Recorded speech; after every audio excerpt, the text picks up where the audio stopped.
Oh, yeah. Back from National spring break, Ms. Ginnivan's gonna have another student. Arias is gonna be in there, which might just get enough guys. Okay, you know, she has to Oh, make it break. but, Just ask her if she needs anything. Yeah, just see if she needs anything. okay, y'all definitely check with her tomorrow. Oh, yeah. Back from National spring break, Ms. Ginnivan's gonna have another student.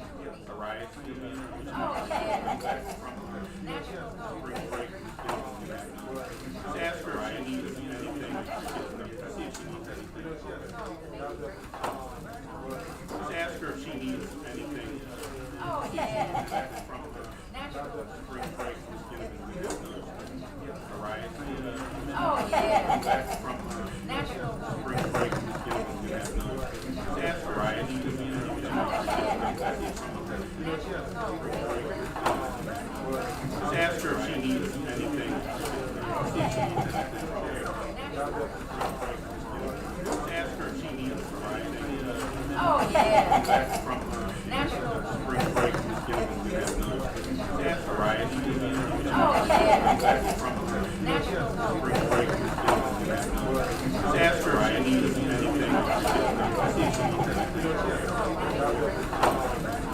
Just ask her if she needs anything.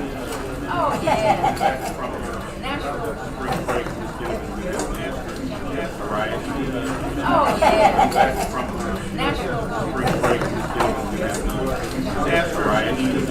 Just see if she needs anything. Just ask her if she needs anything. Oh, yeah. Back from National spring break, Ms. Ginnivan's gonna have another student. Just ask her if she needs anything.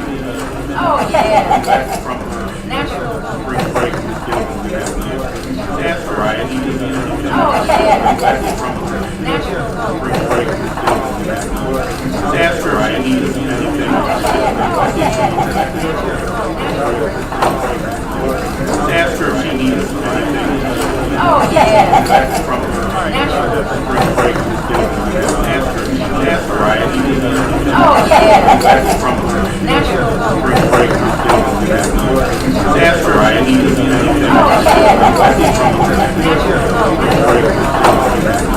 Just ask her if she needs anything. Oh, yeah. Just ask her if she needs anything. Oh, yeah. Back from National spring break, Ms. Ginnivan's gonna have another student. Just ask her if she needs anything.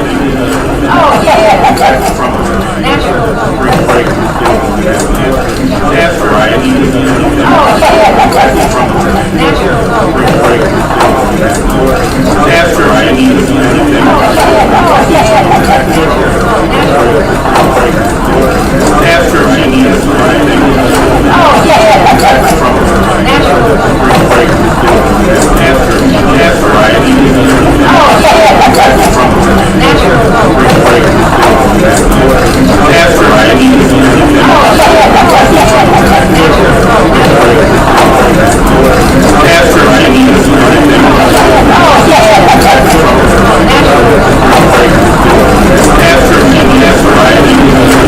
yeah. Back from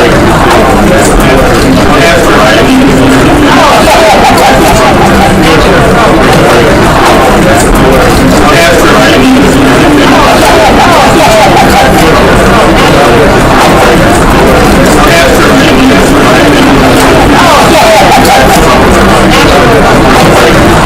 just ask her if she needs anything. Oh, yeah. Ask her if she needs anything. Oh, yeah. Back from spring break, Ms. Ginnivan's just ask her if she needs anything. Oh, yeah. Back from National spring break, Ms. Ginnivan's just ask her if she needs anything. Oh, yeah. Ask her if she needs anything. As they get older, to hopefully start dwindling down on paraprofessional support. But at this young age, with those, with those type of disabilities, this extra support was needed. So between me, myself, Dr. Knowles, and Ms. Polk, we've been currently recruiting paraprofessionals. When you say significant influx, can you give me a percentage of what that influx is? So, of what, right now we have a total of 9 students that are in our K through 2 self-contained room, and 7 of them were not here last year. And they all have, well, the majority of them have autism, are nonverbal, and or ADHD. And then a few of and they're all kindergarten. So we actually, in a couple of our other general ed kindergarten rooms, we've had evaluations for students that have ADHD or other types of disabilities as well. So that's what I'm saying. Mostly it's in our kindergarten.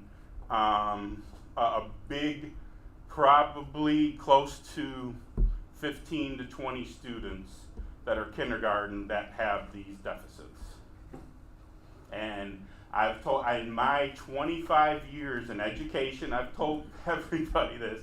I don't know what it is here in Sandridge or or in Linwood. Maybe it's the fluid people moving in and out of the area, but I've never in 25 years have seen this many little ones with those many issues. Again, we'll never know. It could be because of COVID. We just don't know. Okay, thank you. Yep. And then one of the action items you will be voting on tonight, our occupational therapy service minutes are not enough for a full-time occupational therapist. So currently, as you know, we have Mr. Alspa, but caseload-wise, it only comes out to maybe 3 days a week. And so we are looking to contract next year with Omni Therapeutics. I believe they were before the district hired Jake, they were the previous provider for OT. And they sent us a contract for next school year where the serviceable minutes, so like the daily minutes, will be covered by a certified occupational therapy assistant, which is at a lower rate than the actual occupational therapist, who will only be covering the evaluations. Okay, and then one thing I didn't get to add, because we just finalized this today, me and Ms. Hagel, our social worker, we will be having our kindergarten roundup, and she might even posted it on the Linwood Facebook page already, but it'll be, first one will be April 22nd and 23rd from 8:30 a.m. to 2 p.m. And then the last week of May, right after Memorial Day, I believe that's maybe the 27th and 28th or something. So those are the 4 dates. And she created a Sign Up Genius, so parents can just log on and sign up for a time slot. And what Kindergarten Roundup is, if you're not familiar, it's for incoming kindergartners. So as long as they are 5 years old by September 1, they're allowed to enroll for kindergarten. So this helps out the kindergarten teachers with where those students are academically, and maybe are there deficits in speech or OT or behavior. So it's almost like our EC screenings, where all the related service, and then the kindergarten teacher will be kind of assessing where they are. So then so we're hoping we'll get so we'll actually know our numbers, or hopefully have a good amount of numbers. So when we start rostering our classes for next year, the teachers will have a good idea of where their students stand. Okay. Does the board or anybody have any questions? I just kind of have a little question regarding the assessment for the kindergartners and the kindergarten roundup. Mm-hmm. You're saying the teachers do the actual assessments. So right, it's basically Miss Ginnivan, who is our current kindergarten teacher. She did it last year, and it's just basically where they are. Can they identify uppercase and lowercase letters? Can they identify numbers, pictures, and things like that? And then for the related service for OT and speech, they use what we call the Dial 4, and it's just a pre-screening to see if there's any deficits in those two. And that's what we use for our EC students as well. So if a kid comes in, which we kind of talked about before, Mm-hmm. can you hear me well? Yeah, I can hear you, but yeah, you might. Okay. So we talked briefly about it at the last meeting. Some children come in and their parents don't have, there has not been an IEP or an evaluation. This assessment that the teachers use at the roundup, does it highlight, I mean, can they? It will let us know if they are kind of what I call at-risk student, Right. and then we gotta watch and monitor. You know, so especially if they have speech and OT. You know, at least for the academic, the teacher will know if they're not on par academically, because maybe they never went to a preschool. Maybe they were just at home, and this is the first time they're in, which happened this year. We have a whole lot of kindergartners who we actually have probably a couple first graders who's never been in a school ever. So that's why, they were not where they should be for kindergarten. Okay. I have a Thank you. question. Yeah. This is, it might be more directed to Dr. Knowles, but have we thought of, or can we, have a preschool program here? You can answer that. We are applying for the preschool block aid grant. Right now, Sauk Trail School District has the program, and any student from any area can attend the program. So although we don't have it at this time, we don't have space for an early childhood program.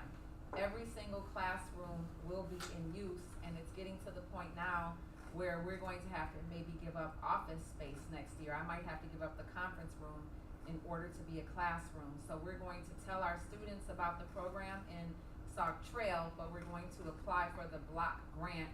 That would not only allow Linwood students to attend, but that would also allow other kids from other neighboring suburbs to attend as well. We just have to identify a space. And with that, with the early childhood program we have here, it's really for, again, students who already either have has an IEP, or like I have transition meetings with early intervention. So it's usually through Easter Seals, and they have been in early intervention since maybe they were a little baby, and they pretty much almost all of them have speech or OT or developmental delay deficits already through evaluation. So those students can automatically register for our early childhood program here, and then we do an evaluation, because by the time they are 3 years old, they are no longer able to be in early intervention.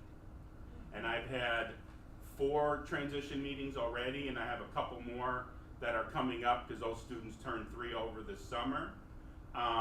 But what I tell them is, I tell them all about our program, but the main thing is, as long as they can prove, basically prove residency, then we are able to enroll them. I also wanted to add, actually a question for Dave. This year, we didn't have many students enrolled in EC, so we offered the program for students who are identified as needing support services during the morning. If we considered expanding that in the afternoon to children that are of age, we could possibly run one section of a preschool forward, but we would have to identify a criteria more than based off of first come, first serve, because we wouldn't be able to provide services for every student in the area, but that really would help students entering kindergarten to have those foundational skills. So that is in the works, and we're looking into that. Correct. All right, thank you, Dr. Cook. Oh, hopefully. I'm gonna work on it. All right, next on our agenda is the Director of Curriculum and Instruction update. I'll be doing that. Okay, Dr. Knowles. This is Mr. Cosina's report, but he's not feeling well, so we asked him to go home. Can you scroll down? So, okay, I came here in July of 2022, and at that time, the district offered transportation, but parents had to pay if they wanted their children to ride the bus. At that time, during the year before I came, the 2021-2022 school year, the average daily attendance was 89.3%. This data is taken directly from the Illinois School Report Card.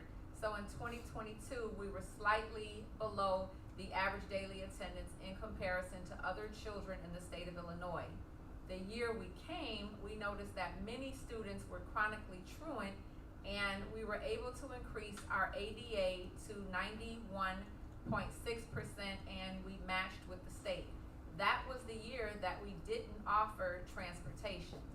Then this is our 23-24 was the first year where we expanded transportation for all, and we saw a slight decrease to 91.1%, slightly below the state's average. Can you scroll down? Transportation and achievement, there is a correlation. So I believed at that time many students were not coming to school because they didn't have transportation. Some parents could afford the bus services, some parents could not.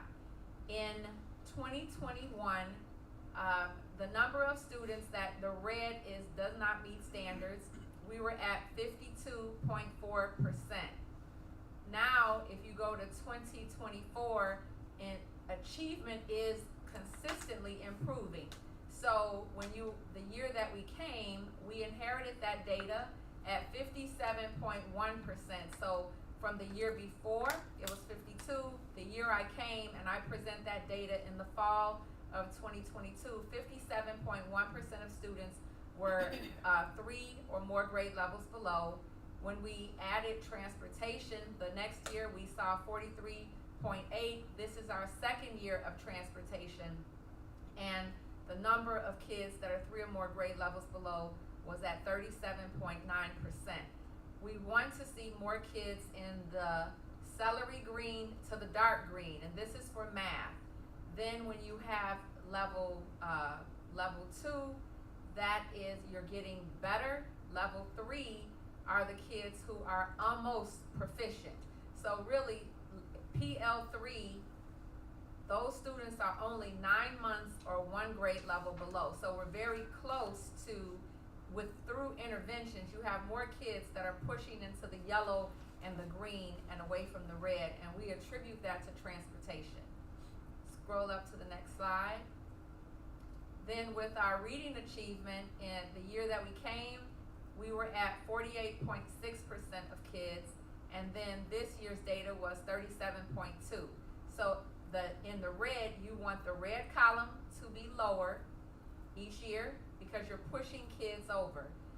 When we compare to the green, the year we got here, it was 3.3, and now we are at 14.2. So you want to compare the meets category, and the darker green is exceed. So this year for reading, it was 14.2. There are still many kids that are not coming to school. So on a daily basis, Ms. Purcell is writing tardy passes, and when time permits, we're in the main office. And so I'm asking parents, hey, we do offer transportation. And parents will frequently say, school starts too early at Sandridge. I'm not comfortable putting my kid on the bus. That's not a conversation for today's meeting, but I am going to survey students and survey parents. Our schedule is an adult-friendly schedule, and when something is not working, you have to look at all of the pieces. This schedule is great for a staff member. Teachers start at 7:30 and their day ends at 2:30. If we were to push the school day back by 1 hour, for example, if teachers were to start at 8:30, they would be dismissed at 3:30. Students would start at 8:45, breakfast would start at 8:15, and then students would be dismissed at 3:15. The benefit of possibly looking at a schedule change, and we have to have a conversation with our staff, a conversation with parents, a conversation with students. More people might be inclined to put their children on the bus, because in the winter, when you have the daylight savings time, when we get to the month of October, it's very dark when kids are getting on the bus.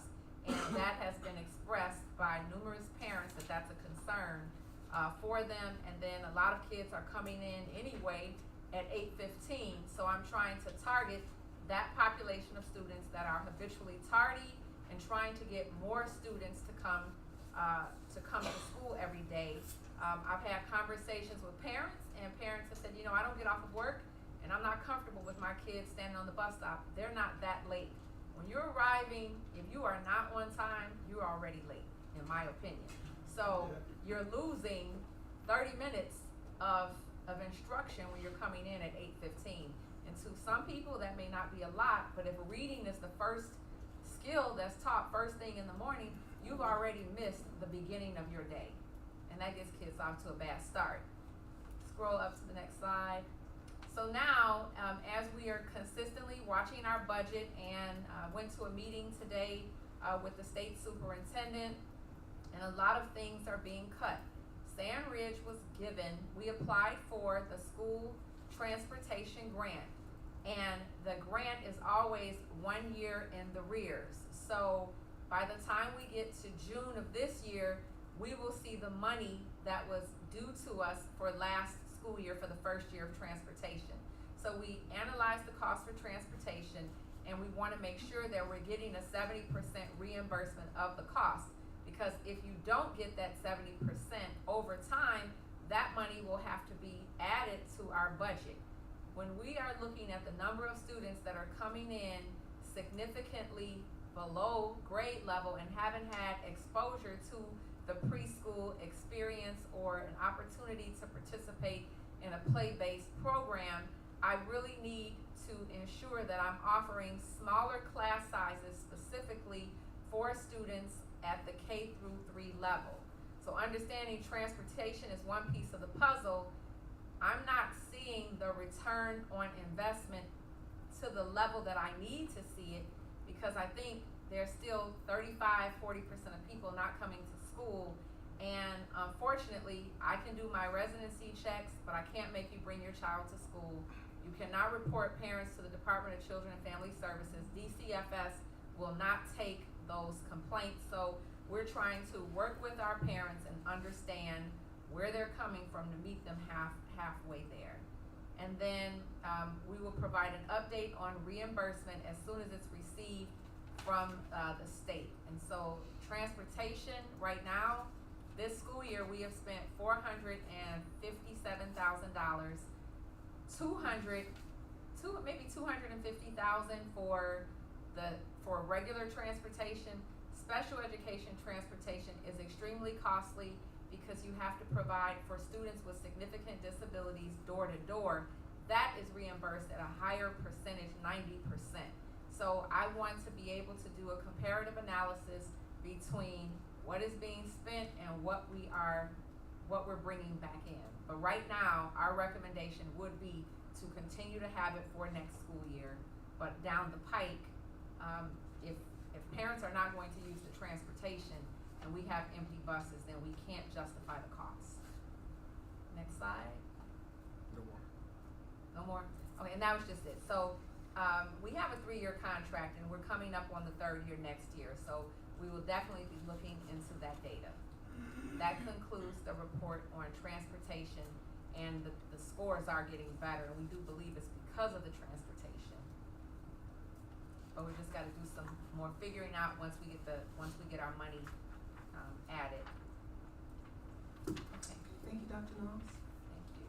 Next on the agenda is the technology director update. Who's going to be doing that? That's Okay. Roosevelt. He's pulling up his PowerPoint. All right. Roosevelt.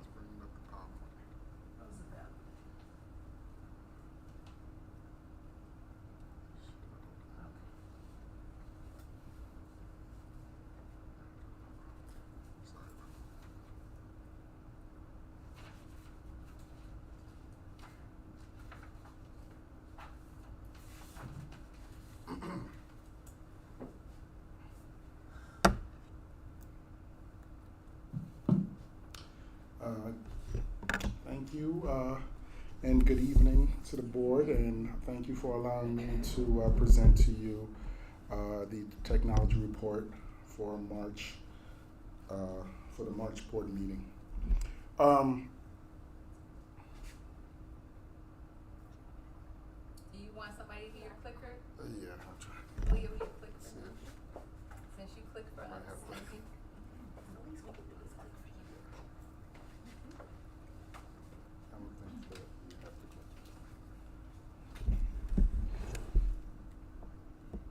Okay, so on the agenda today, we're going to be talking about a few things. We have the overall overview of E-rate.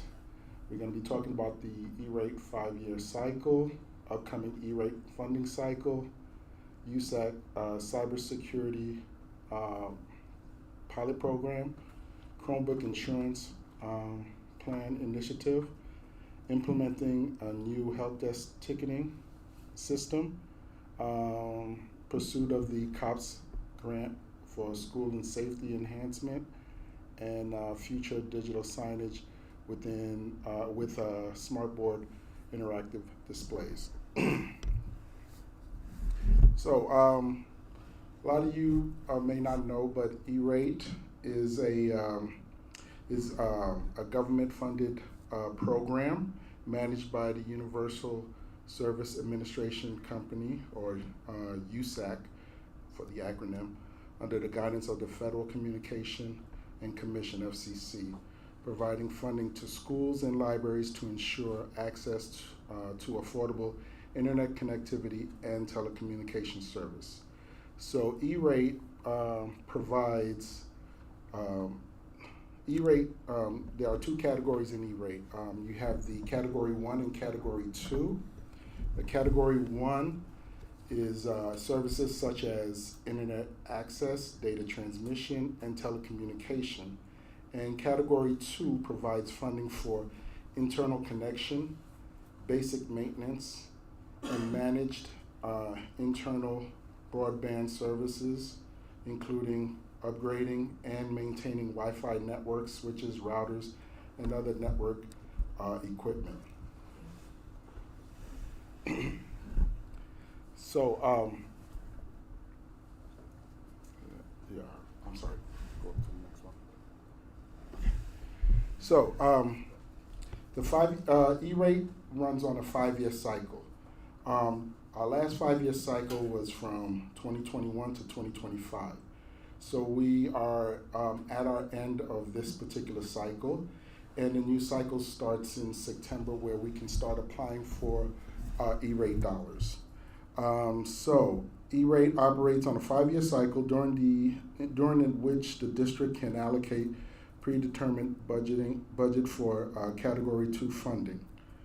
Sandridge School District was budgeted last cycle for $68,470 for Category 2. And USAC covered 85% of that, so the district had to pay 15% of the balance of the whole funding. During this funding cycle, we effectively utilized $28,268.64, leaving a remaining balance of $185.65. These funds helped us enable to improve the technology infrastructure and ensure reliable network performance for our students and staff. So at this point right now, what's left in the 2021 and 2025 funding cycle is $185.36. So the next time we're able to reapply for E-rate would be September of this year, which starts the new cycle. Okay, so upcoming cycle. The next E-rate cycle will commence in September 2025 and run through 2030. We will again have the opportunity to apply for both Category 1 and Category 2 funding, but we still have the capability to apply for Category 1 because Category 1 funding is for the internet, and we can apply for Category 1 every year, and get funding for that. So with Category 1 funding for this year, we're trying to procure 200 Chromebooks with the help of T-Mobile, the vendor T-Mobile. These 200 Chromebooks will have a cellular package. It's not a great package, but it's enough for families that don't have internet capability at home, And so if we are able to put this proposal into the USAC and they approve it, we should be able to have 200 Chromebooks to be granted out to families that don't have internet service at home. If not, there is another proposal where we can apply for 100 to 200 hotspots, and that would serve the same purpose as giving internet access at the home. We're anticipating submitting the application for this initiative to ensure equitable internet access and support continued digital learning opportunities for all students. Okay, next slide. So, this is the part, okay. So last year, USAC or E-Rate created a new program called the Cybersecurity Pilot Program, and we were awarded $45,000 of that for that program to basically secure our internet services. So basically, what that means is that we will have the opportunity to install antivirus program, protect us from any type of spam, email spams, or any type of outside threats that may come through the internet. The district will then again be responsible for 15% of that funding. We will solicit proposal from multiple vendors to secure competitive bidding for these projects. These funds will be directed towards implementing a comprehensive cybersecurity solution to protect our network, ensuring compliance with SOPA and other regulatory standards while safeguarding students and staff's data. Okay. The Yes. commitment letter, $45,000. Yes. That is an anticipated amount that we will spend, or is that what is that based on? Well, when we applied for the cybersecurity grant, it was an application, and we submitted that to USAC. They then, in return, reviewed our application, and they awarded us $45,000 in grant money. Of that $45,000, we have to have some type of buy-in or stake in the game. So they asked that we also commit at least 15% towards that $45,000. So they will pay 85% of that $45,000, and we will pay the remaining balance. Is that once our project is completed, or how does that work? Well, the project, they've already committed to the letter, so now what we'll do is we will entertain bids, and then the winning bid, we would submit that vendor to USAC, and USAC will send them a check, and then of 85%, and then we will be responsible for the remaining balance. Quick question. Yes. I guess, I don't know if this follows how bidding goes across the board, but would the bid have to go to the lowest bidder or the most qualified? No, the bid goes to what we put in our RFP. So if we ask for a specific type of device, and that vendor is able to accommodate us, then and they meet all of our criteria, then they would win the bid. Some people have a favorite vendor, so they may choose that vendor regardless of what their qualifications are. But if all things are equal between two vendors, it would go to the lowest, most responsible bidder. Yes. Well, you do a request for proposal, not, and so with a request for proposal, then when you put it out there, then you're able to determine if that's the vendor you want based on the price. Right. Okay, so okay, next. Okay, so the next area in technology is the Chromebook Insurance Plan Initiative. So we're exploring an implementation of an annual Chromebook repair insurance plan to protect our investment in students' devices. We're currently talking to a vendor by the name of IT Savvy, who has put in given us a quote for repairing and replacing Chromebooks. The proposal model: families will be charged a non-refundable fee per device at the time of registration. These fees will support the repair and replacement of Chromebooks due to accidental damages, ensuring the longevity of our devices. This initiative aims to preserve the integrity of our equipment while minimizing out-of-pocket expenses for the district. Any questions? Yeah, so this insurance plan only covers the actual Chromebook. Do we have an insurance plan that covers hacking? Because I know we have the antivirus, but as we know, Hacking? hacking that Oh. could take place. Yeah, so basically the cybersecurity program that USAC would provide would protect us from hackers. Okay. And we would have some type of management system that would maintain the network integrity. But this particular plan that we're trying to implement would be for physical devices. So physical devices. Yeah, I because. just want to make sure we had something also to cover the Mhm. potential hacking. All right, next slide. Okay, so the implementation of a new help desk system. In efforts to improve the management and documentation of service requests, I've implemented a new help desk ticketing system called Udo. The benefits would be it was compared to the previous way that we used to do it, which was Google shared spreadsheet.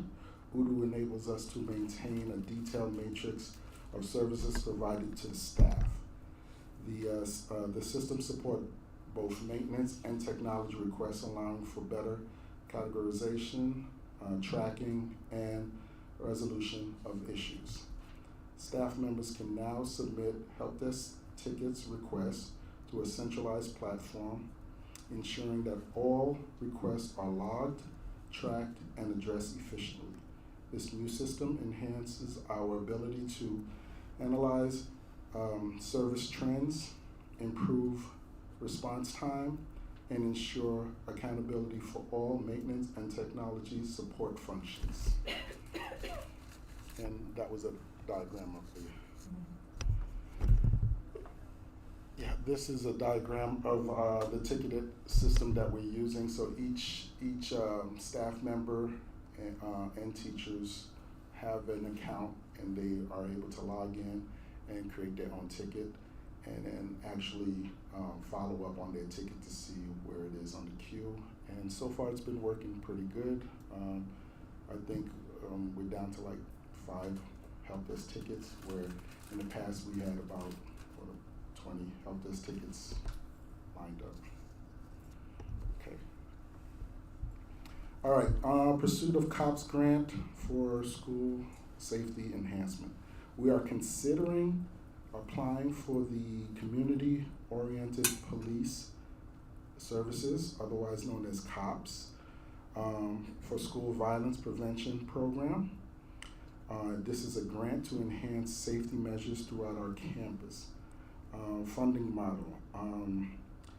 The COPS grant covers up to 75% of the project costs. So that means that the district would be responsible for the remaining 25% of the total funding if we choose to go for that particular funding.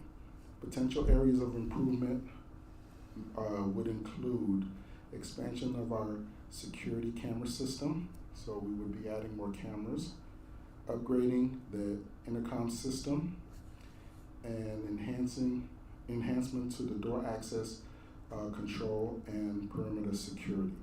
This grant would provide significant financial assistance towards creating a safer learning environment for our students and staff. So there's been a lot of talks about this grant, so we just have to sit down at the table and see if we can afford to go for this grant based off of our budget.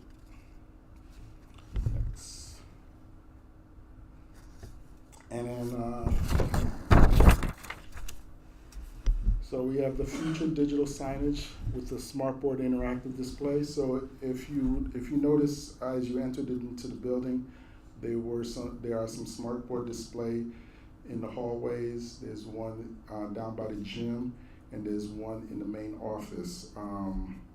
Those particular displays houses our daily announcements and any type of notification that we want broadcast throughout the building. So to enhance communication within the school, I'm proposing utilizing the 5 smartboard interactive display currently in storage. We do have 5 extra smartboards that are in storage currently right now. I'm proposing to have them professionally mounted over the summer and then possibly throughout the whole building, and then we can utilize this to display any type of communication to the students, such as graduation dates or PTA events or any type of school events, board meeting events, and so on and so forth, or some type of class scheduling or registration information. So my proposal is to get it professionally mounted and configured, the display in a high traffic area such as hallways and common places, integrate the display with the content management system to stream live this element of information. Okay. So in summary, Sandridge School District, Department of Technology continues to pursue funding opportunities, implement innovative solutions, and maintain a secure and reliable technology infrastructure. As we move forward, I will continue to keep the board informed of our progress and provide regular updates on the status of these projects. And thank you very much. Can I have a couple of questions? Yes, ma'am. Okay, going back to the Chromebooks. Yes. Are the same applications that were installed on the previous devices going to be on the Chromebooks? If there are going to be some additional applications, how will that training be dispersed amongst the children? Well, the applications are usually dispersed through a program called Clever, and with Clever, what we do is we go out and find the programs that the teachers or the curriculum coordinator would like us to use, and then we would implement them through that portal, and then it gets pushed out to the Chromebooks. So does that answer your question? Yeah, I just want to make sure that each child is not confused about how to use the Chromebook or the applications, and especially if they're new applications that they don't understand or have never seen before. Yeah, it's clear that they understand. Okay. Yes, they're pretty much standard programs like Khan Academy, Yep. Alexia. For littles, they have their own programs that the teachers recommend that we put on there. Yes, but they all go through our curriculum coordinator, so he makes sure that they are verified by him. Thank you, Rosemary. Yes. Okay, I was looking at, you said we have the cycles and cycle 1, cycle 2, is that what you referred to? No. You talking about the E-rate cycles? 5-year. Yes. E-rate has a 5-year cycle. Right.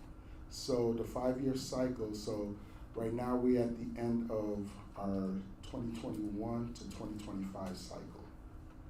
And so all the money that was committed by USAC have to be spent by the end of before September. So right now we only have $185 left of our 5-year cycle. So that pretty much doesn't buy anything for us. So that goes. But that's $8,470. That was spent. That was spent. I mean, it's not, I was looking for clarity on what exactly it was spent for. Was it infrastructure? Yeah, actually it was, if you, in my office there's a huge network rack with network switches and storage units. These are pretty beefy infrastructure devices, and there are 2 IDF closets, one down by the gym and the other one down by this hall that also had network switches and routers installed on there. Not to mention, we did have our building rewired as well. So that included all that 68,000. That's quite a bit. Yeah. Thank you. Any other questions? Thank you very much. All right, next on the agenda, the superintendent's update. Dr. Mills? Good evening, board. I'd like to extend a huge shout out to Pastor Franz, Johanna Watson, Samuel Latson, Grace Snelling, Cheryl Ward, and Kalia Pope. Today we had our first meeting for how Sandridge School District 172 could partner with Living Grace Church. And the ideas that were discussed today were powerful. If I had to think of a theme, I would say strengthening young minds and uplifting the community. And we talked about the power of one person to impact or make the difference in the life of the students that we have. This group of people, they are committed to recruiting volunteers for hallway and lunch supervision. So Pastor Franz called me a few weeks ago and said, we really want to partner with Sandridge and help, and we'd like to get on your calendar to identify how can we help you make Sandridge the best school district possible. And so as part of the conversation, we talked about needing hallway and lunch supervision, mentoring programs for boys and girls, offering intramural sports. So currently, with our current sports program, it starts for students in 5th through 8th grade. And parents are often wondering, well, what do you or what can you offer for the younger students? So through intramural, we talked about there's a need for fathers or community members to step up and volunteer to do the sports with students in grades 3 through 5, developing a partnership with the Linwood Library. Those were some of the key ideas that we discussed, and the vision to revamp and enhance technology in order to create a rich space for our students to learn and grow.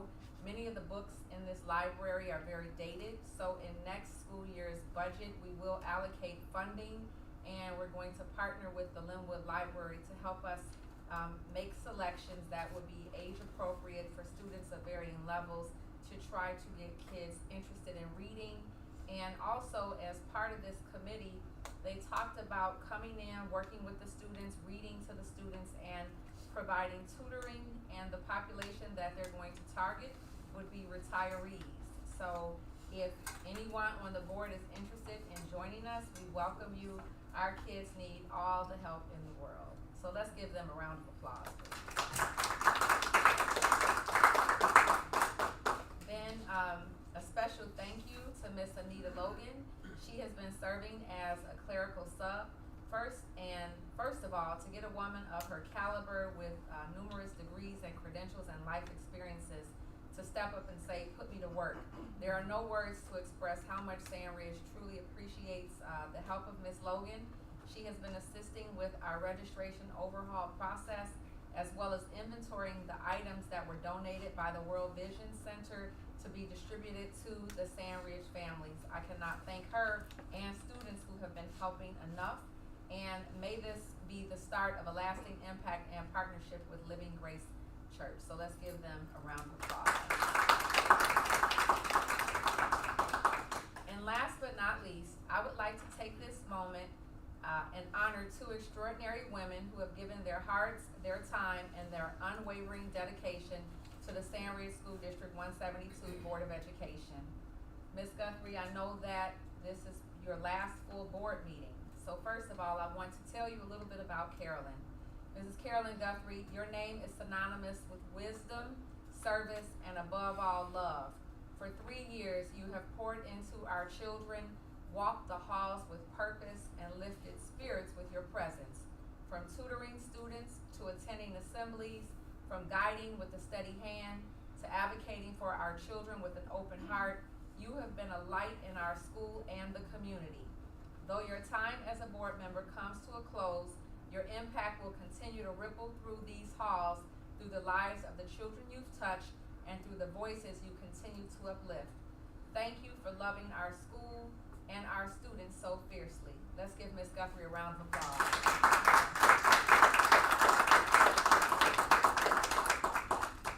And to Mrs. Patricia Lee, what a gift you have been to this board. With precision and grace, you have served as board secretary, capturing not just the notes of our meeting, but taking time to ask critical questions and to learn about our school and the important role that you play as a board member. You came with an open heart and sleeves rolled up, ready to work. I appreciate you for touring the school, visiting classrooms, giving of your time to serve and volunteer for PTA events. Your smile, your attention to detail, your extraordinary note-taking skills, it has meant more than words can express. Let's give Ms. Lee a round of applause. Ladies, you have given so much, and now it's time for us to give you your flowers. May your next journey be just as rewarding as the service you have given. With heartfelt appreciation, we say thank you, thank you, thank you.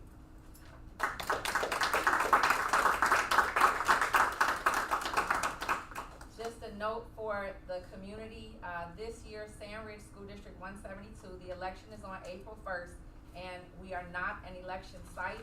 For Sandridge families, you will go to the Village Hall, and your voting place is the L building, which is, I understand it's like right around the corner from the main part of the building. So people have been coming up, but our population is growing, and we just don't have the capacity for that anymore.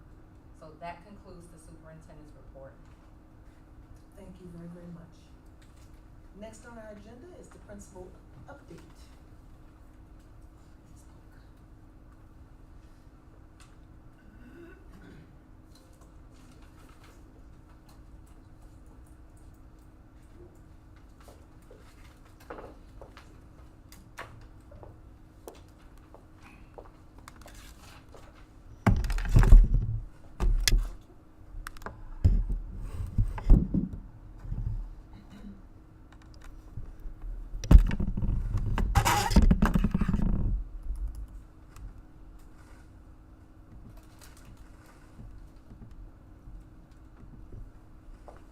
I also have something to pass out. No worries.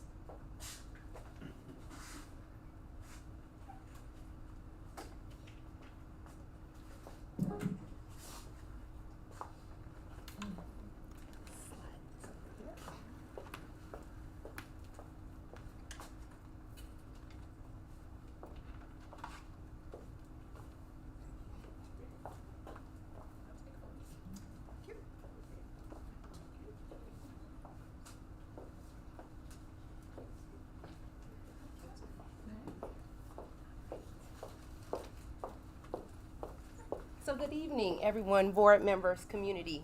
Thank you for coming tonight. Good evening. Thank you. All right. So we will start with our enrollment. Right now, we're at about 421 students on site. And as mentioned earlier, we're hovering around 91.18% as far as our attendance. Here's a breakdown of our average attendance based upon grade level. As always, our junior high students show up and show out because their percentages are above 95%, which is our goal right now. Unfortunately, our EC students, probably because of the small classrooms and things of that nature, they're going to be our lower numbers at about 76%. I wanted to honor a couple of students today. So first of all, Mr. Terrell Jones, he is an 8th grade student who was our school spelling bee winner. So he went on to participate in the Scripps Regional Spelling Bee at Southland Prep in Richmond Park.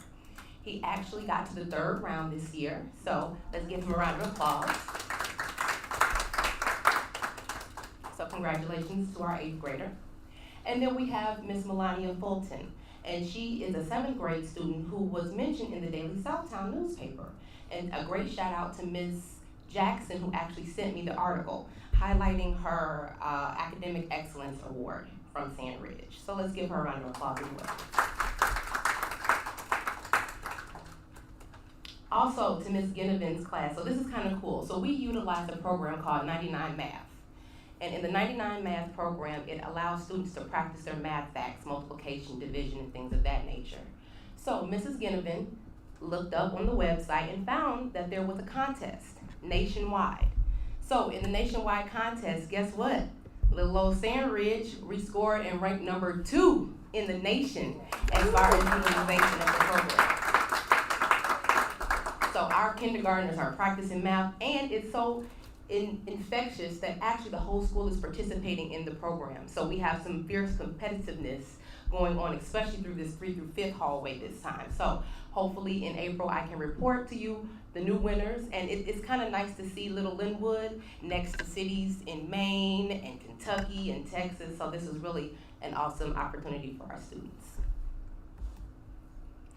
So for curriculum and instruction, so next year we're going to be adopting the science textbooks and curriculum. So we have utilized Savas, McGraw-Hill, and Amplify Science. Amplify Science has already sent over the material, so we're going through those, and we'll be selecting a team to help utilize the programming K through 8th grade, because we want to make science a priority for the whole school. Mrs. Doty and Mrs. Robinson are still participating in the Museum of Science and Industry program, and their last class, I'm nervous. Our last class is in April. The wonderful thing about this program, again, it utilizes free field trips with busing available to our students. So 5th grade, 7th, and 8th graders will be able to go for free. Students in 6th through 8th grade have just finished their IAR test. In fact, we're still just doing a couple of makeups for tomorrow morning. And after spring break, our 3rd through 5th grade students will complete their assessments.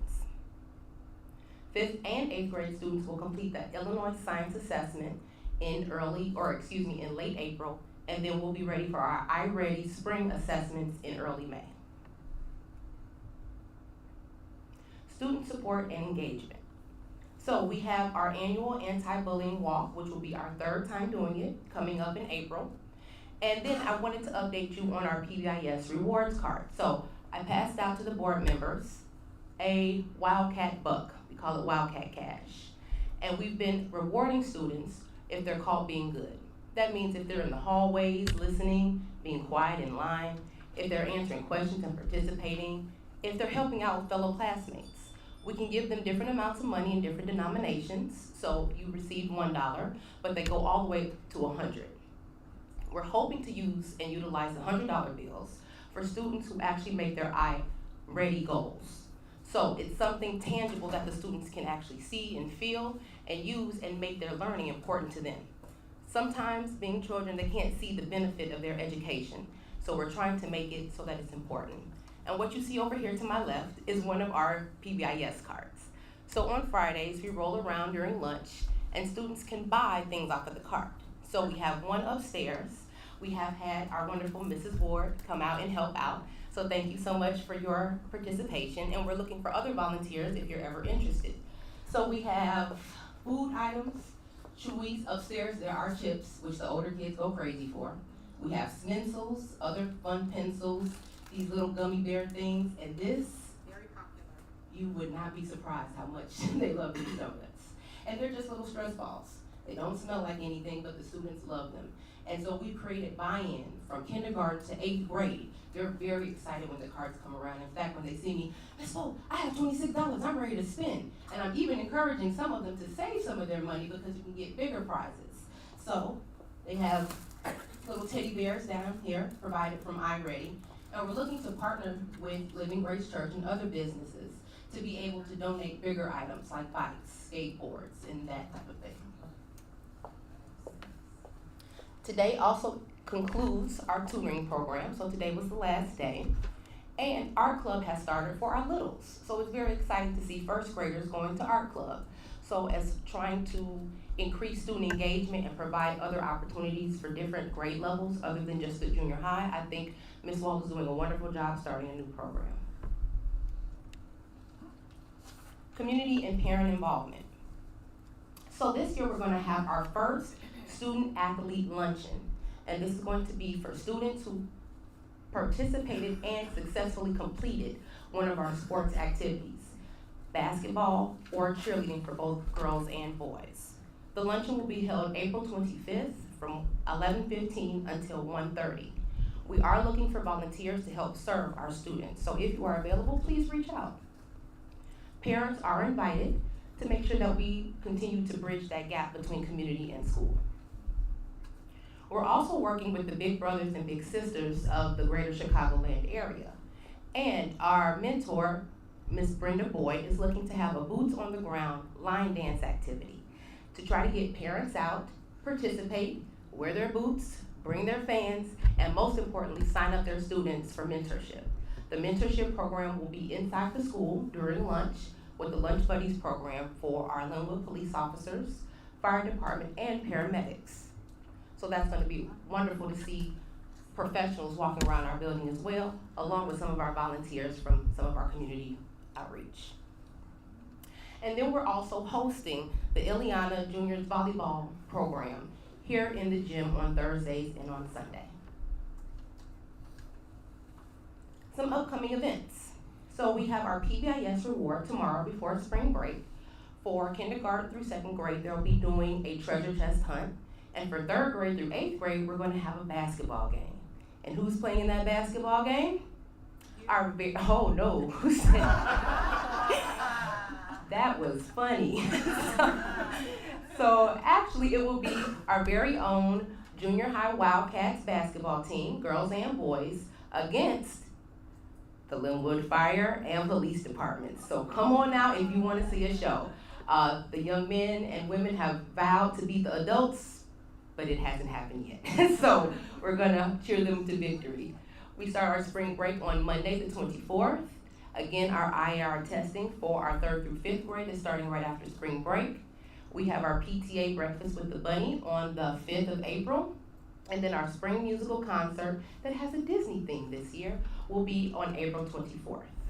What is the basketball game again? Tomorrow at 1:15. And to conclude, I wanted to play a very short part of our Black History program from last month.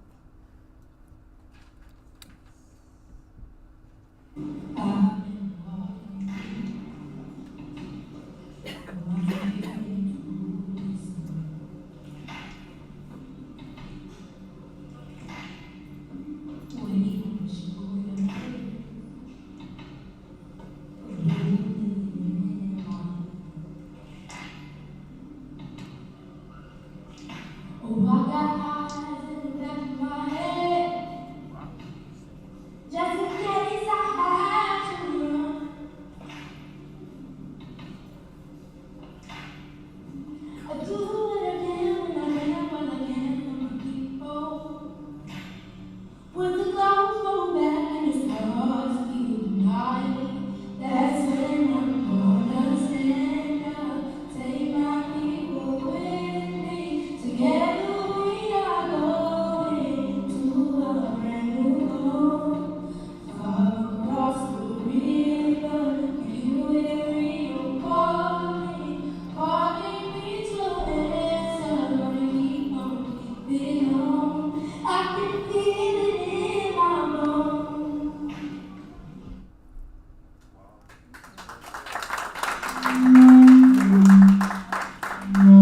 I think I'm too close to you. And that was our very own 6th grade graders performing that. So thank you so much. Amazing, weren't they? And that was Caitlin Williams-Taylor and Jalea Kelly. So awesome. Any questions? Great update. Thank you. Thank you. Next on the agenda, Finance Department bills for approval.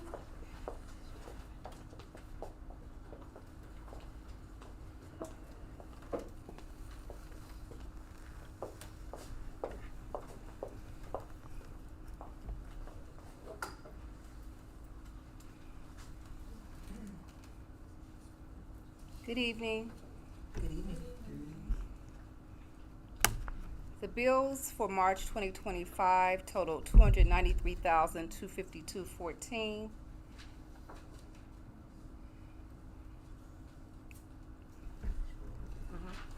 Did you have a list?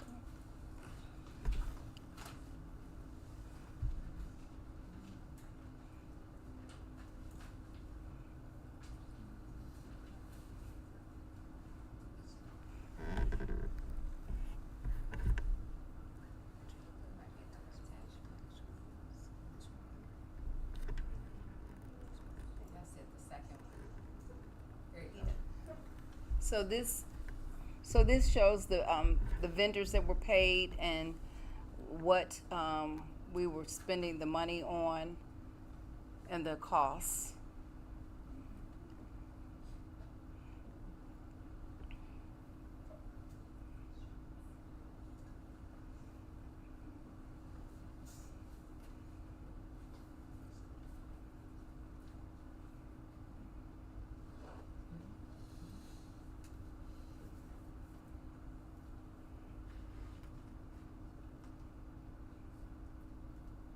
Roosevelt, can you go back up to the beginning?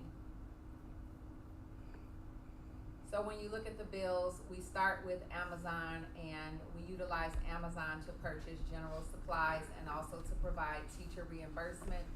Continue scrolling, and it shows you the various dollar amounts.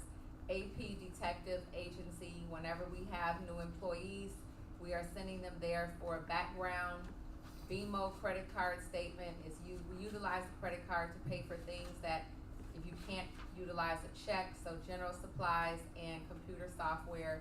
The computer software was QuickBooks. Continue scrolling.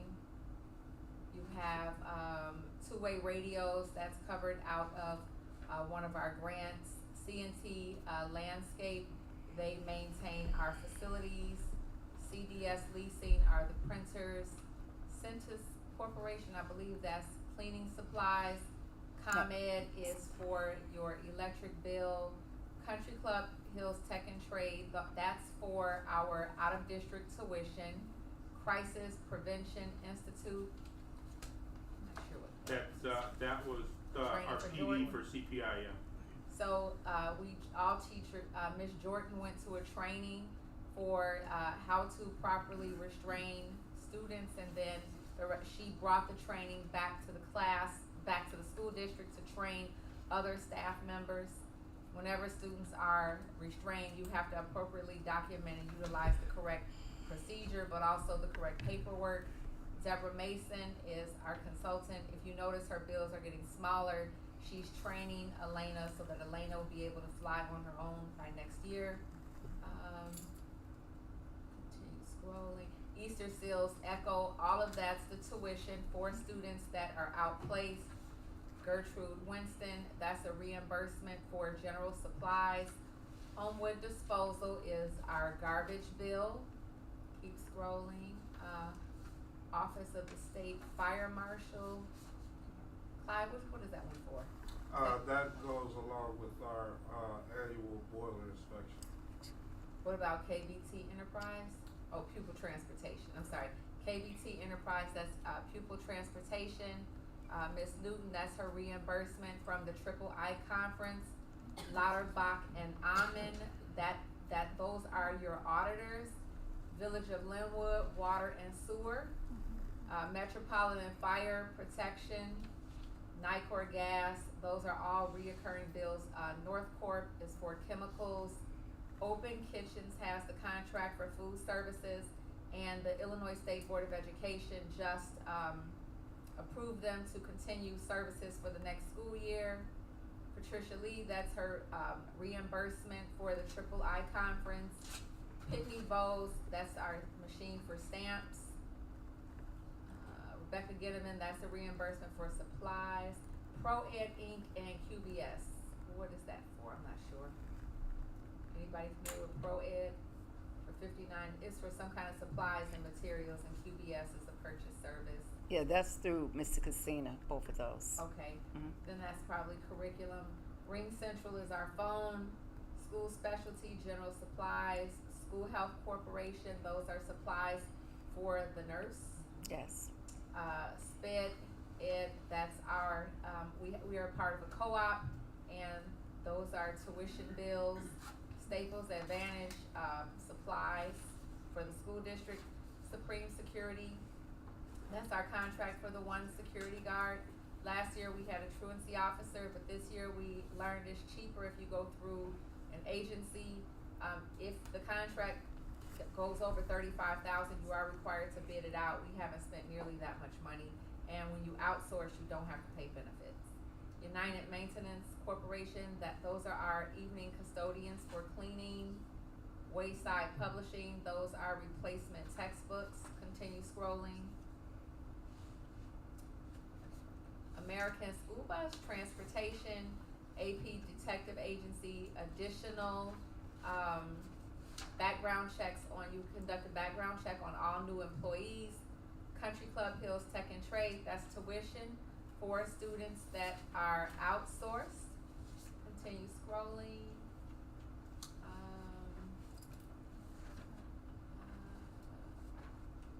Keep going. That's all. Hines and Petrarca, that is our attorney legal services this month. 1900. Keep scrolling. Nicor, Open Kitchen, that's food, gas. Commodity credit, that's affiliated with the food service credit that we receive this month. Yes. That's a credit given back to us from food service.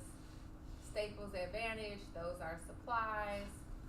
Super psych support, we don't have enough work for a full-time psychologist, so when we have to do case study evaluations, that's our bill for outsourcing those services. Continue scrolling. And that concludes the bills for payment. Are there any questions on the bills for payment? And then we have the book if anyone wants to look at the detailed invoices. I just had a question about Wayside Publishing. When I was looking through it, you said it's for book replacements. So if you have, well, actually, no, I'm sorry. We are doing a textbook adoption program, but they're charging us a fee to send the samples because we're going to pilot the science curriculum, and you have to purchase the, not replacement, you have to purchase the workbooks that the students will be utilizing. And that's They'll what- give you the books for free, but they're not gonna give you the student materials for free. And that is a school-wide program. For science K, what is K it? through 8. When I came a couple of years ago and we would look at lesson plans, I would ask teachers, why don't I see social studies or science? And people said, we don't have books. And so I think that puts children at a disadvantage when you start science pretty much at the 5th grade level or the 6th grade level, and then they come to Ms. Pope, and when you're tested, you can look at the test scores and see that kids have not had, it's not that they don't know it, they don't know it yet because they haven't had equal exposure. So through our strategic plan from year 1, we've implemented a 5-year textbook adoption cycle, and we got most of the things we needed in year 1, implementation in year 2. Now we're adding science because that was the one area we didn't get to. And we will provide training. Once the committee has selected a book, we'll provide training on all of the materials. Are there any additional questions? Okay, thank you. All right, thank you. All right, next on our agenda, building and grounds update.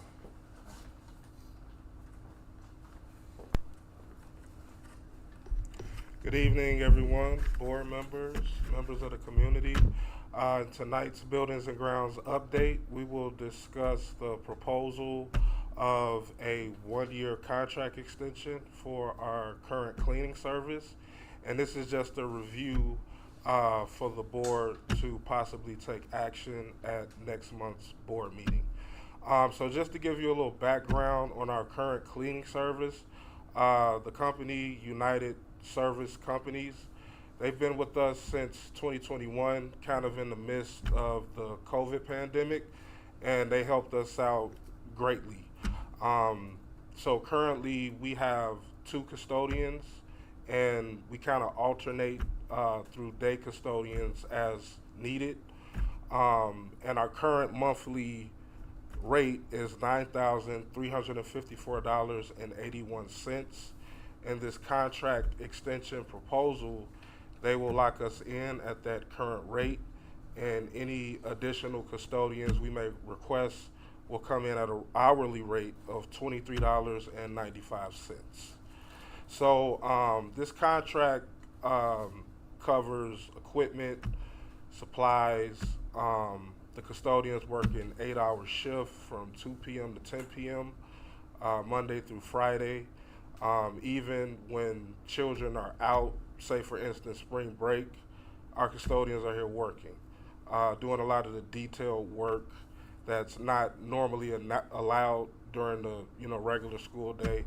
So, you know, we take advantage of those times when people out of the building to really, you know, hit the surfaces hard, floors, lockers, gym, things of that nature. So basically, our current contract will end June 30th of this year. The new contract will begin July 1 of this year and end June 30th of 2026.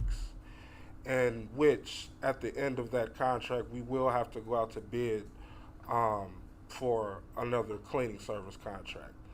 And I would assume that United would offer a bid, you know, as we initiate that process. So, in conclusion, if anyone has any questions, I can address. And they're staying flat on the price. The price is not going up. No, it is not. That rate will be locked in for the year. And just in case anyone wants to know, we pay $9,354.81 per month, and the above pricing includes 2 custodians. Any additional staff members requested will be invoiced at an hourly rate of $23.95. There are times when we might have a disaster in the building and we need to bring someone in, or at the beginning of the school year, there's a lot of heavy lifting, and sometimes over the summer, there might be a little bit of heavy lifting. So it's basically on an as-needed basis. Yes, and just to speak on those extra services, United, they do offer specialty services when, you know, say for instance, we may have cold viruses or any kind of viruses going around and children are appearing to be more sick. They can come in with an electrostatic sprayer and spray any surface, and it's, you know, been claimed as a COVID killer and RSV, flu, and different viruses of that nature. As well, in the summertime, they do our stripping and waxing of the floors for an additional cost, but we definitely make sure to budget within our means to cover all of those costs. So we actually had a cost savings last year. I believe we budgeted 140 grand, and we spent a total close to 125 grand. So we're looking on par with that same amount of spending this year, just to, you know, keep everybody in a loop as to the actual numbers we are paying this company. All right. Any questions? Thank you. All right, thank you. Next on the agenda, personnel update. Okay, on the personnel report, I'm not required to put subs on there, but in full transparency, I put everything on the personnel report. We have Nia Ward and Kaylee Ward serving as day-to-day substitutes at a daily rate of $140 per day, and they are proud alumni of Sandridge School District 172. My math teacher, Stuart Adamson, resigned, and last year Dr. Burtz was riffed due to a reduction in force.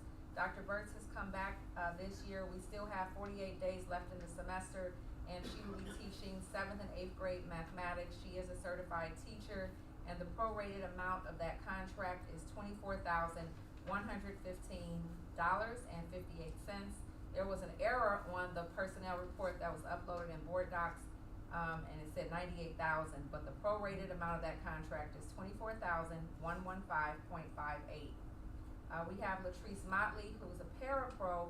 Miss Motley has been serving as an internal substitute, and instead of the $27,500, we're going to raise her to the prorated rate for $30,000 because she's pulled just about every single day to sub due to absences. We have Mr. Logan serving as a sub at $140 per day. Anita Logan is currently serving as a clerical sub at $20 per hour. We have a new teacher, my first hire for next school year. Carrie Carnamont has a degree from the University of Michigan in early childhood education. She has worked for Chicago Public Schools for the past 8 years, and she will be recommended at a starting salary of $59,108.42. She She's currently on a maternity leave from her current school district, and she said she will be volunteering to come in for a couple of days a week to get acclimated, very excited. Dr. Hester has been reassigned to teach 7th and 8th grade science for next school year. We have one termination on here, James Bellato, paraprofessional and a substitute. Mr. Bellato was originally hired as the 6th grade teacher on a provisional license. In the state of Illinois, you're given 90 days to obtain the credential, and if you don't do that within that time frame, I cannot keep you in the classroom. I then moved him into a paraprofessional role, and it's time for us to part the ways. So he's recommended for termination. And I have 4 resignations. All positions have been posted. Karen Leap, physical education. Stuart Adamson, 7th and 8th grade mathematics. Charles Miller in music. Angela Richards, second grade. So yesterday I was having a conversation with Ms. Ward, and she was saying, you know, I'm gonna ask the board to loosen the purse strings a little bit, because maybe if we offered more competitive wages or salary, we would be able to recruit highly qualified staff. And I compared our salaries, and we are one of the highest paid in the Southland, and we're paying more money than Homewood Flossmoor. So I took her amazing idea and I rewrote all of my job descriptions last night or 2 nights ago, and I attached my scale for pay. And I couldn't believe how many people, when I took just that one little piece of advice, how many people started applying. And I have an interview set up for tomorrow, and then I have another interview set up for the week of spring break. So I'm very encouraged by how many high caliber how many high caliber people are applying for our positions from top-notch schools. I'm interviewing a candidate from Notre Dame, fresh out of college next week. I'm very excited about that. And that concludes personnel report. Okay, thank you, Dr. Knowles. Any questions? Okay. And finally, may I have a motion to adjourn from the committee of the whole? I move to adjourn from the committee of the whole. Second. All in favor, say aye. Aye. All opposed? Okay, motion carried. Can we take a 6-minute break? So I say 7:30. Yes, sir. Good to see you. Good to see you.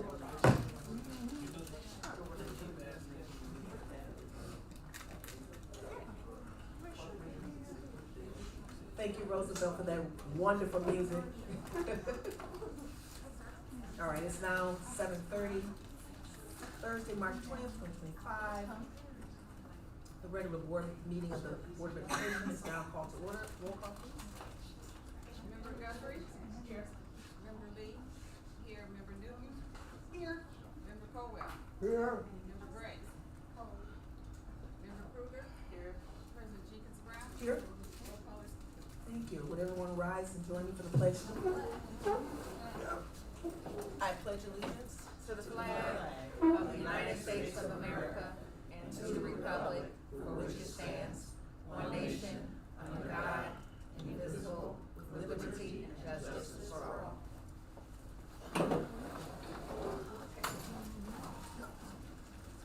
All right, are there any public comments? Oh. This is an opportunity for the public to address comments to the board. It is not a conversation with the board or individual board members.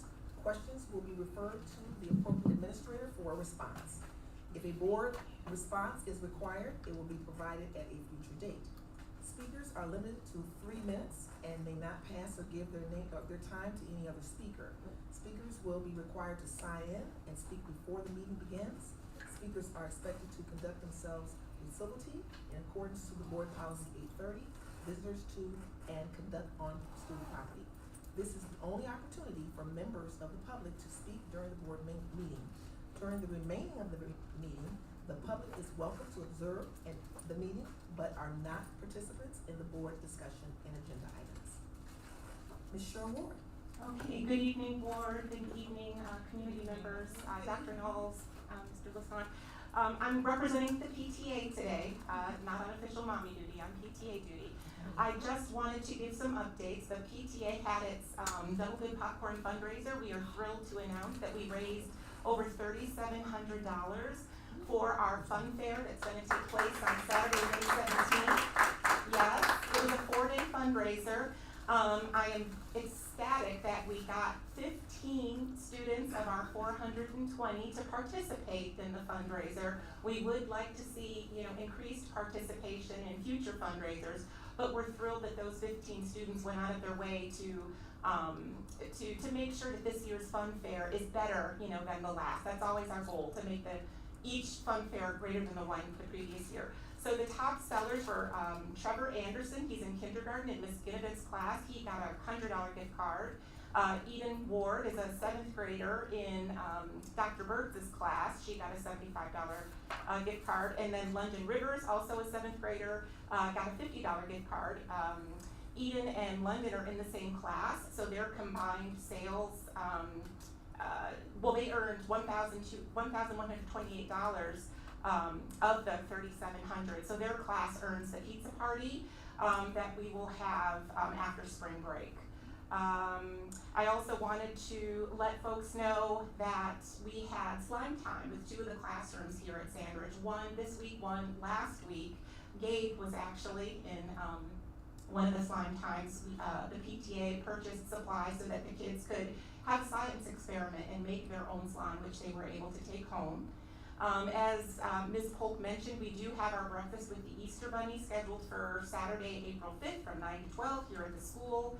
We're going to have continental breakfast type items. There's also going to be a raffle for Easter baskets. Every child will leave with some kind of prize, and we're also going to have an Easter egg hunt right before we close for the day in the courtyard right off of the gym. The tickets are $10 for the students and $5 for parents. And the flyer went home. My glasses keep falling off. It's also on Dojo if you are interested in participating. And you can also go to our Sandridge givebacks.com store to purchase tickets for the event. And our fun fair is taking place again Saturday, May 17th. We will have the game trucks, the bouncy houses, the face painting. We're going to try to get the horseback riding, or what do you call that? Pony rides for the kids. This event takes between 35 and 40 volunteers. So we're really hoping that everybody in this room in some capacity can help out on that day. It's going to be a great event. And just to conclude, our next PTA meeting will take place on Wednesday, April 9th at 7 via Zoom. And we will email the Zoom link to PTA members and also post the information on Dojo. Thank you. You said 7 p.m. 7 p.m. It used to be 6. We had to move it to accommodate some members. Thank you, Ms. Ford. And next on the agenda is the superintendent's report. Dr. Knopf? Yes, I do too. I really, I Oh, just, okay, yeah. I don't have, I just have a suggestion. Can you, because it's.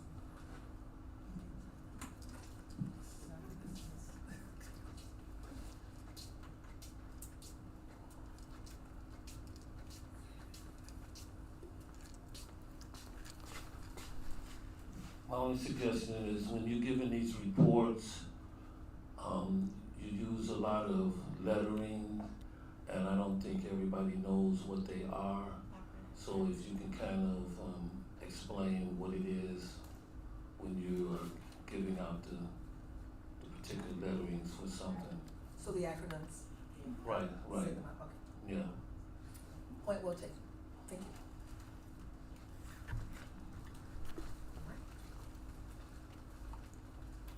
Okay, good evening, board. For the superintendent's report, this is information only. In the month of April, you will be asked to take action on a motion to approve payment for the III Joint Conference Hotel and Registration fees. The 2025 Joint Annual Conference will take place November 21st through 23rd in Chicago, and it's hosted by IASB, which stands for the Illinois Association of School Administrators, the Illinois Association of School Business Officials, The annual conference is the premier training event for school board members, administrators, and business officials. The professional development opportunity allows district leaders the chance to build relationships with fellow public education advocates and create a lasting network.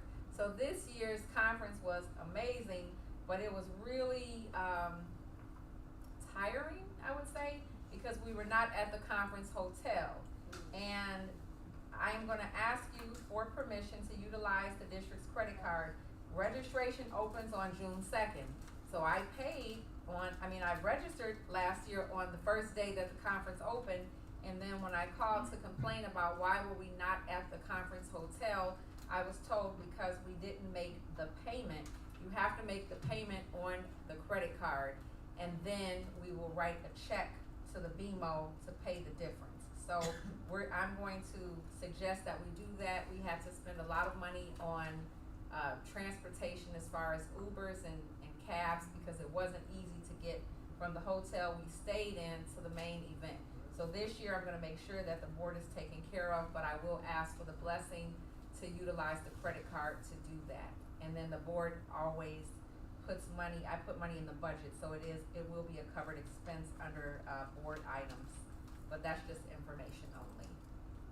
And that concludes the superintendent's report. Oh, I have one The more, I'm trial sorry. balance, yeah. Can you pull up my trial balance for February? This is the financial update for February of 2025. Can you scroll down, please? The trial balance is always 1 year behind. We began the school year with a budget of approximately $6,379,855. There are 9 accounts, and that's how much money we started the year with in each of those accounts. Revenue is money that the district has brought in from the various sources, such as payments collected from taxes, state funding, grants, etc. To date, we have brought in approximately $5,337,291. We still have additional money coming that usually will credit to the account sometime in June from evidence-based funding, and then as we complete expenditure reports, and then we haven't received our second payment for the second allocation of taxes, so we're doing pretty well. Currently, for expenditures, we have spent approximately $4,489,350. That's always a great thing when you brought in more money than you have spent. And as far as the net income or the deficit, areas where you see a bracket, that means that that line item is short of money, and we are going to do a budget amendment. We won't have to borrow money from reserves. We just need to move money around to balance things, and then when the rest of our money is credited, we will be in a great position. We currently have $847,941, and that when you look at the revenues versus the expenditures, it's showing you that third column is the net difference. So wherever you see a bracket, you have spent more money than you brought in a particular area. So if you look at education, we brought in $4.7 million, we've spent approximately $3.5, so you see a surplus of $1.1. For operations and maintenance, right now, we've only brought in $176,181, but we've spent $262,051. That gives you a net deficit of $85,870. So when we do the budget amendment, we'll bring an amendment to the board in April, and the board will take action on that in the month of June. But as of January 31st, our ending balance is $7.2 million. When your ending balance is more than your beginning balance, if we still have a surplus by the time we get to June 30th, the budget closes, all of the surplus would then go into revenue. So as of February 28th, we're sitting in an excellent position. That concludes the financial report. Thank you, that was a great financial report. Any questions? Okay. All right. May I have a motion to approve the consent agenda items 6.1 through 6.4, which includes a motion to approve the payment of bills, a motion to approve the payroll, a motion to approve the personnel, and a motion to approve the minutes. I'll move to approve the consent agenda. I second. Any discussion? Roll call, please. Member Kruger, Yes. Member Colwell, Yes. Member Guthrie, Yes. Member Lee, yes, Member Gray, Member Newton, Yes. President Jenkins Brown. Yes. All right, motion carries. Motion carried, thank you. May I have a motion to approve the Omni Therapeutic contract? I move to approve the Omni Therapeutic contract. I second. Any discussion? Roll call, please. Member Colwell, Yes. Member Kruger. Oh, yes. Member Lee, yes, Member Newton, Yes. Member Gray, Member Guthrie, Yes. President Jenkins Brown. Yes. Motion carries. May I have a motion to adjourn to closed session to discuss matters related to the appointment, employment, compensation, discipline, performance, or dismissal of specific employees of the public body. This includes hearing testimonies regarding a complaint against an employee or legal counsel to assess its validity. I move the motion to adjourn to closed session. I second. All in favor, say aye. Aye. Do you mind us asking how long you think you might be? Motion to approve the resolution for the honorable dismissal of Jacob Ospa, occupational therapist. I move the motion to approve the honorable dismissal of the occupational therapist. Motion by Guthrie, I second. second by Newton. Roll call. Member Lee, yes, Member Guthrie, Yes. Member Newton, Yes. Member Kruger, Yes. Member Colwell, Yes. Member Gray, President Jenkins Brown. Yes.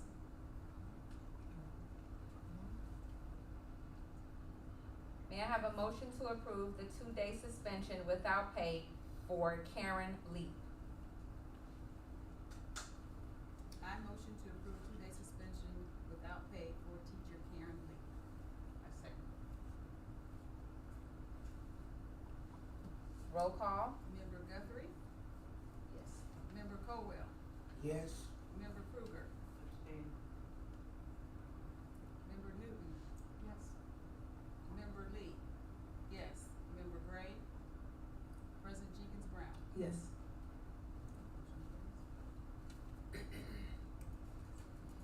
New business. Board members, for 2024, you should have received an email sent to your Sandridge School District. You have to complete on an annual basis the Statement of Economic Interest. All members must complete the SEI in accordance with the Illinois Governmental Ethics Act.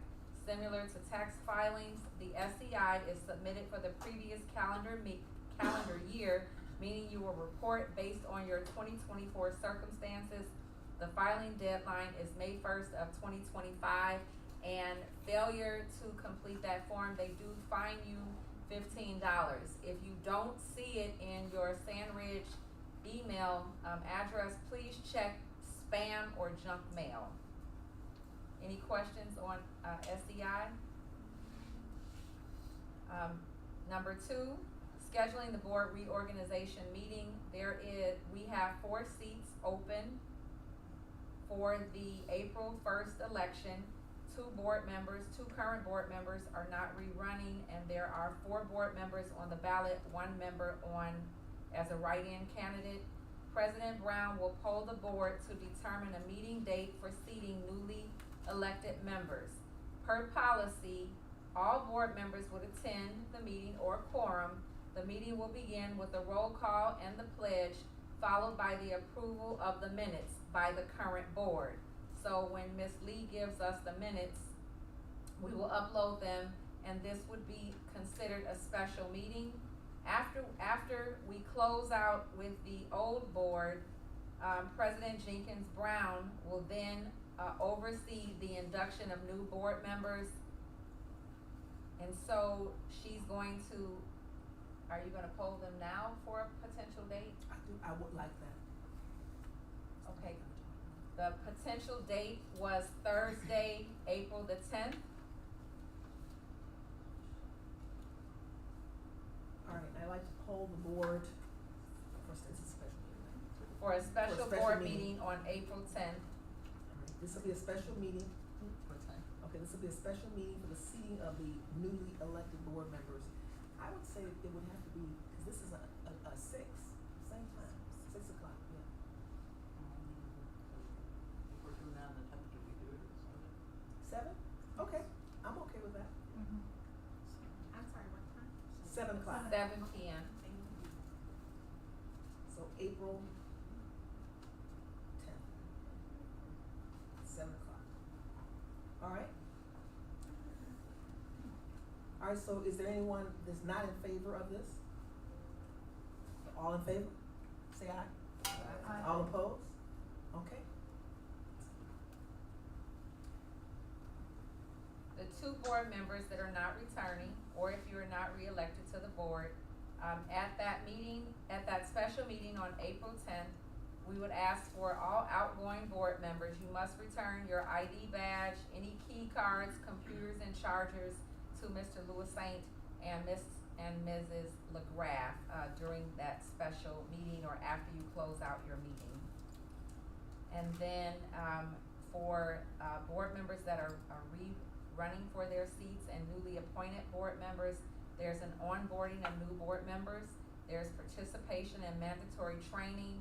Ms. LaGraff will, after the April 1st election, Ms. LaGraff will get all new and or returning board members added to the Illinois Association of School Boards website and get you registered for those classes. You have 90 days to complete those classes. And something that board members have been asking for is how do you get professional development and training. There will be a workshop called Super Saturday Training for School Boards. So save the date, a training session will be held on Saturday, September the 13th in Naperville. And also as part of professional development, Roosevelt, can you click on that flyer that says Super Saturday? So at that time, I have my new glasses, I need a little bit bigger, thank you. So on the agenda, 7 things I wish I'd known my first year, words of wisdom from veteran board members. There will be a legal roundtable, common scenarios board members face, and a deeper dive into the Open Meetings Act.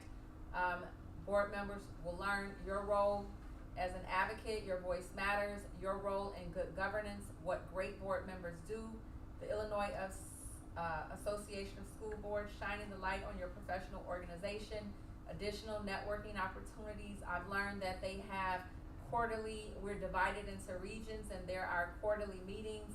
That meeting will be 9 a.m. to 3 p.m. It's at Hotel Arista in Naperville. So that would be our area. The 3 locations are North, Central, and South, but Naperville will be the closest to us. And if board members wanted to spend the night and kind of fellowship and bond, we could go down on Friday, September the 12th, and then Saturday the 13th is your retreat. Registration will open once board members are officially named, and that's on April 15th. So how you would get the information for what's going on professional development wise, once you join the Illinois Association of School Boards, they will send you all kinds of meetings they have 20-minute webinars, just a plethora of resources. Our goal is to make sure that all board members receive proper training so that you can serve in good governance. And that concludes new business. Thank you, Dr. Knowles. Is there any old business? No? Okay. May I have a motion to adjourn? I move to adjourn. I second to adjourn. All in favor say aye. Aye. Okay. All opposed? All right, motion adjourned.